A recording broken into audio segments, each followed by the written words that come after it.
Hi friends, welcome to YouTube. இன்னைக்கு நம்ம சேனல்ல ரொம்பவே கிறிஸ்பியான யம்மியான ஒரு ஈவினிங் ஸ்நாக்ஸ் ரெசிபி தான் பார்க்க போறோம். ஒரே மாவுல ரெண்டு ரெசிபி இன்னைக்கு நான் உங்களுக்கு சொல்லி தர போறேன். அதனால கடைசி வரைக்கும் இந்த வீடியோவை மிஸ் பண்ணாம பாருங்க. அது மட்டும் இல்லங்க, இந்த ரெசிபி பாத்தீங்கன்னா மலேசியாவோட ரொம்ப ஃபேமஸான ஸ்ட்ரீட் ஃபுட்னு கூட சொல்லலாம். காலையில சாயந்தரம் எனி டைம் வந்து இது இங்க கிடைக்குங்க. ரொம்ப சுலபமான டேஸ்டியான இந்த ஈவினிங் ஸ்நாக்ஸை எப்படி செய்யறதுன்னு பார்க்கலாம். அதுக்கு முன்னாடி நம்மளோட சேனலை இதுவரை நீங்கள் சப்ஸ்கிரைப் பண்ணலைன்னா இப்போவே சப்ஸ்கிரைப் பண்ணிடுங்க. இன்றைக்கி நான் இதுக்கு 1 கப் மைதா மாவு எடுத்திருக்கேன், 1 டீஸ்பூன் அளவு உப்பு, 1 டேபிள் ஸ்பூன் அளவு தேங்காய் எண்ணெய் இதெல்லாம் சேர்த்து நல்லா மிக்ஸ் பண்ணிக்கிறேன். தேவையான அளவு தண்ணி சேர்த்துட்டு இதை வந்து நம்ம நல்லா ஒரு சப்பாத்தி மாவு பதத்துக்கு பிசைஞ்சு எடுத்துக்கலாம். மாவு ரொம்ப திக்காகவும் இருக்கக்கூடாது, ரொம்ப லூஸாகவும் இருக்கக்கூடாது, மீடியம் திக்கில் இந்த மாதிரி பிசைஞ்சு எடுத்துக்கோங்க. எடுத்துகிட்டு இதை நம்ம தனியாக எடுத்து வச்சிடலாம். 1/2 கப் அளவு மைதா மாவு எடுத்துட்டு தேவையான அளவு உப்பு சேர்த்துட்டு 2 அல்லது 3 டேபிள் ஸ்பூன் பட்டர் சேர்த்துக்கிறேன். வெண்ணெய் உங்ககிட்ட இல்லை அப்படின்னா நீங்கள் வந்து டால்டா கூட நீங்கள் ஆட் பண்ணிக்கலாம். இந்த மாதிரி மிக்ஸ் பண்ணணும். அதை இந்த மாவு வந்து அறவே தண்ணி சேர்க்காம நம்ம ஜஸ்ட் பட்டரை மட்டுமே வச்சு பிசைஞ்சிக்க போகிறோம். அதனால இந்த மாதிரி பட்டரை வந்து மாவில் நல்லா தேய்ச்சி விட்டு இந்த மாதிரி பிசையணும். பிசைஞ்சிட்டு இந்த மாதிரி நீங்கள் எடுத்து கையால் பிடிச்சு பார்த்தீங்கன்னா நல்லா உருண்டை பிடிக்க வரணும். அதுதான் பதம். அப்படி உருண்டை பிடிக்க வராமல் உதிரியாக இருந்ததுன்னா இன்னும் ஒரு 1/4 டீஸ்பூன் அல்லது ஒரு 1/2 டீஸ்பூன் பட்டர் எக்ஸ்ட்ராவை ஆட் பண்ணிவிட்டு நீங்கள் இந்த மாதிரி நல்லா பிசைஞ்சு எடுத்துக்கோங்க. இந்த மாவை நல்லா உருட்டிட்டு இந்த மாதிரி ப்ரெஸ் பண்ணி பார்த்தீங்கன்னா உடையாமல் அமுத்த வரணும். அதுதான் சரியான பதம். நம்ம ஈவினிங் ஸ்நாக்குக்கு தேவையான மாவு ரெடி ஆகிடுச்சு. இதை வந்து ஒரு ஈரத்துணி போட்டு மூடி இதை நம்ம வந்து தனியாக எடுத்து வச்சிடலாம். ஒரு கடாய் எடுத்துகிட்டு அதில் 1 டேபிள் ஸ்பூன் அளவு தேங்காய் எண்ணெய் சேர்த்துக்கலாம். சேர்த்துட்டு ஒரு 1/4 டீஸ்பூன் அளவு ஜீரகம் சேர்த்து தாளிச்சிக்கலாம். கூடவே ஒரு கொத்து கருவேப்பிலை சின்னதாக கட் பண்ணி வச்சுருக்கேன், அதை சேர்த்துட்டு ஒரு 4 பல்லாரி வெங்காயம் சின்னதாக கட் பண்ணி வச்சுருக்கேன், அதையும் சேர்த்துடலாம். சேர்த்துட்டு தேவையான அளவு உப்பு சேர்த்துட்டு இதை வந்து நம்ம நல்லா வதக்கி எடுத்துக்கலாம். இப்போது எண்ணெய் நீங்கள் வந்து ஜாஸ்தி சேர்க்கக்கூடாது. அப்படி சேர்த்திங்கன்னா நம்ம ஸ்டஃபிங் வச்சு ஒட்ட போகும்போது நம்ம பொரிக்க போகும்போது எண்ணெயிலேயே எல்லா ஸ்டஃபிங்கும் வெளியில் வந்துடும். அதனால கொஞ்சம் கவனமாக பார்த்துக்கோங்க. இப்போ இதில் நான் ஒரு டீஸ்பூன் அளவு மிளகாய்த்தூள் சேர்த்துட்டு 1 டேபிள் ஸ்பூன் அளவு தண்ணி சேர்த்து அதையும் மிக்ஸ் பண்ணி வேக விட்டு எடுத்துக்கிறேன். நீங்கள் உங்களோட சுவைக்கு தகுந்த மாதிரி காரம் எவ்வளோ வேணுமோ அதுக்கு தகுந்த மாதிரி அட்ஜஸ்ட் பண்ணிக்கோங்க. தண்ணி 1 டேபிள் ஸ்பூனுக்கு மட்டும் ஊற்றினா போதும், அதிகம் தேவைப்படாது. மிளகாய்த்தூள் நல்லா பச்சை வாசம் போக வதக்குனதுக்கு அப்புறமா இதை நம்ம வந்து ஒரு பவுலில் மாற்றிக்கலாம். இப்போ நம்ம ஆல்ரெடி ரெடி பண்ணி வச்சுருக்க மாவை எடுத்து இந்த மாதிரி நல்லா உருட்டிட்டு இதை 2 பகுதியாக நம்ம இதை பிரிச்சுக்கலாம். வெட்டிட்டு நல்லா உருண்டையாக ஷேப் பண்ணிவிட்டு நம்ம இதை தனியாக எடுத்து வச்சிடலாம். அதே மாதிரி நம்ம பட்டர் மட்டும் சேர்த்து பிசைஞ்சோம் இல்லையா, அந்த மாவையும் எடுத்துகிட்டு 2 கரெக்டாக சரி பாதியாக 2ஆக நம்ம வெட்டி எடுத்துக்கலாம். இந்த மாதிரி சமமான அளவில் வெட்டிட்டு அதையும் நல்லா உருண்டையாக பிடிச்சிட்டு நம்ம தனியாக எடுத்து வச்சுக்கலாம்.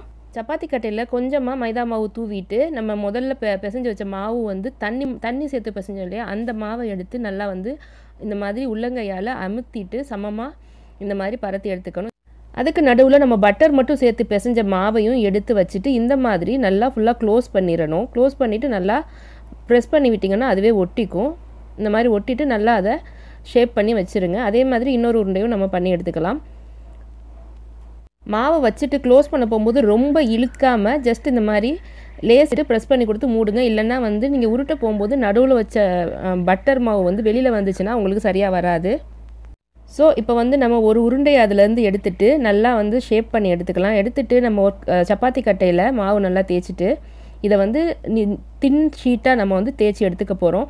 இது வந்து நம்ம இன்றைக்கி வந்து சப்பாத்தி மாதிரி ரவுண்டாக தேய்க்க போகிறதில்ல, அதனால நீள் வடிவமாக நான் இதை வந்து செட் பண்ணிக்கிறேன். நீளமாக தான் நம்ம இதை தேய்க்க போகிறோம். இந்த மாதிரி ரொம்ப அழுத்தம் கொடுத்தீங்கன்னா நம்ம நடுவில் வச்ச பட்டர் மட்டும் சேர்த்து பிசைஞ்ச மாவு வந்து வெளியில் வர ஆரம்பிச்சிரும்.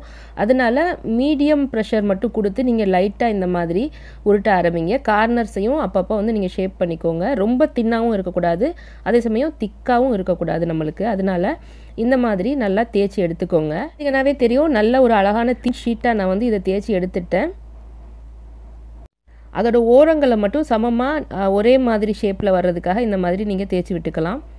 ஓகே, இப்போ இந்த மாதிரி இதை மடித்து எடுத்துட்டு நம்ம வந்து இதில் வந்து லைட்டாக தண்ணி அப்ளை பண்ணிக்கணும். கையை லைட்டாக தண்ணியில் நனைச்சிட்டு நல்லா தண்ணியை உதறி விட்டுட்டு அந்த ஈர கையால் லைட்டாக வந்து இந்த மாவில் வந்து நம்ம தடவி விடணும். அப்படி இல்லை உங்ககிட்ட ப்ரஷ் இருந்துச்சுன்னா, குக்கிங் ப்ரஷ் இருந்ததுன்னா அதில் கூட நீங்கள் தண்ணியை லைட்டாக தொட்டுட்டு இந்த மாதிரி அப்ளை பண்ணிக்கலாம்.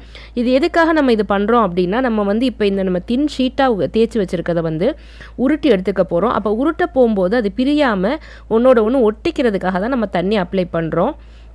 ஸோ இந்த மாதிரி கவனமாக நல்லா இறுக்கி நம்ம வந்து இதை சுற்றிக்கணும், நல்லா நெருக்கமாக நம்ம வந்து இதை சுற்றி எடுத்துக்கணும். இப்போ பாருங்கள், இந்த மாதிரி ஸ்லோவாக பண்ணுங்கள், அவசரமாக பண்ணிங்கன்னா சரியாக வராது. இந்த மாதிரி சைடில் வெளியில் வந்ததுன்னா அதை கூட நீங்கள் இந்த மாதிரி அழுத்தி விட்டிங்கன்னா அது செட் ஆகிக்கும். இந்த மாதிரி தண்ணி லைட்டாக அப்ளை பண்ணிவிட்டு நல்லா நெருக்கமாக சுற்றி எடுத்துக்கோங்க. இப்போது நல்லா சுற்றி எடுத்துட்டு கடைசி ஓரத்துலையும் இன்னும் கொஞ்சம் எக்ஸ்ட்ராவாக தண்ணி அப்ளை பண்ணிவிட்டு அதை வந்து இந்த மாதிரி நல்லா ஒட்டிடலாம்.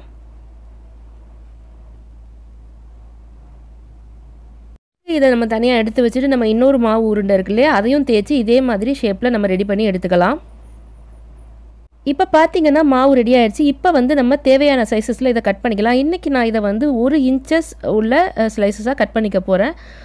கட் பண்ணுறதுக்கு முன்னாடி நீங்கள் தேவையான சைஸில் வந்து இந்த மாதிரி மார்க் பண்ணிக்கிட்டிங்கன்னா கட் பண்ணுறதுக்கு சுலபமாக இருக்கும். மீதம் இருக்கிற எல்லா மாவையும் நம்ம இதே மாதிரி ஒரே சைஸில் நம்ம கட் பண்ணி எடுத்துக்கணும்.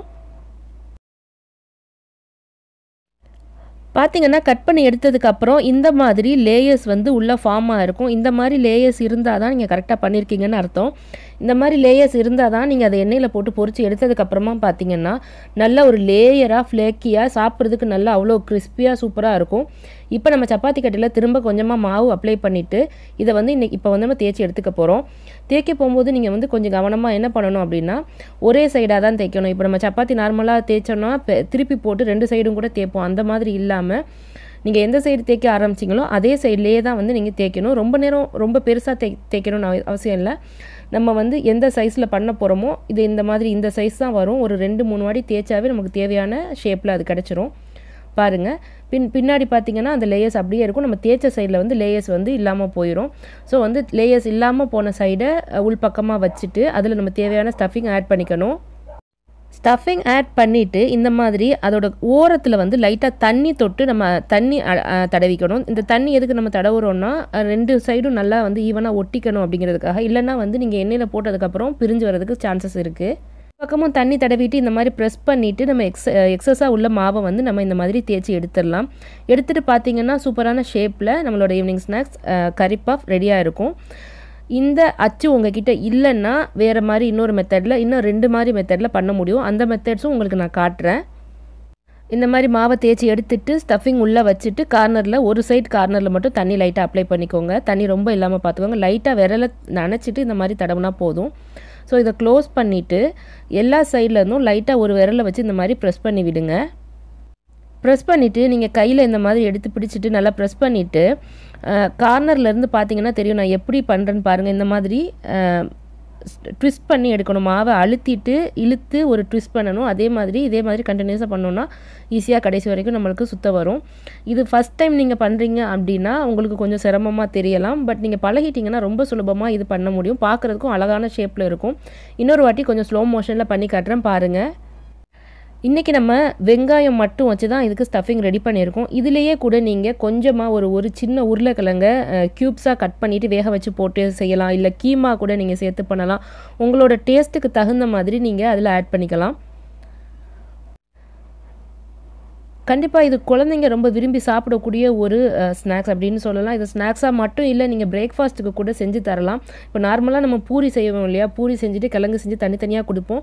இந்த மாதிரி நீங்கள் உள்ளேயே ஸ்டஃப் பண்ணி வச்சுட்டு கொடுக்க போகும்போது கிட்ஸ் ரொம்ப விரும்பி சாப்பிடுவாங்க.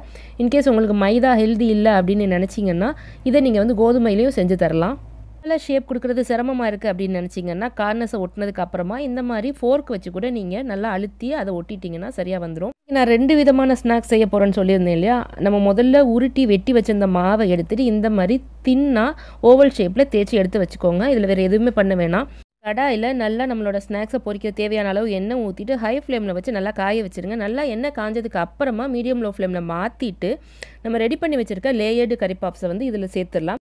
நல்ல ஒரு கோல்டன் ப்ரௌனாக கிறிஸ்பியாக ஆகிற வரைக்கும் இதை நம்ம வந்து பொரிச்சு எடுத்துக்க போகிறோம்.